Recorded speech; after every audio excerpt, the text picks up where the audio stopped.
You ask Tiger to solve. This deals with linear equations with one unknown. The final result is y equals -7.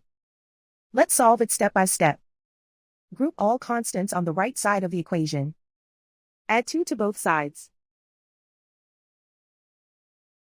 Group like terms. Simplify the arithmetic.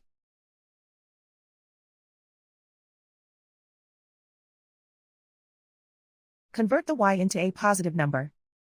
Multiply both sides by -1. Remove the ones. Simplify the arithmetic.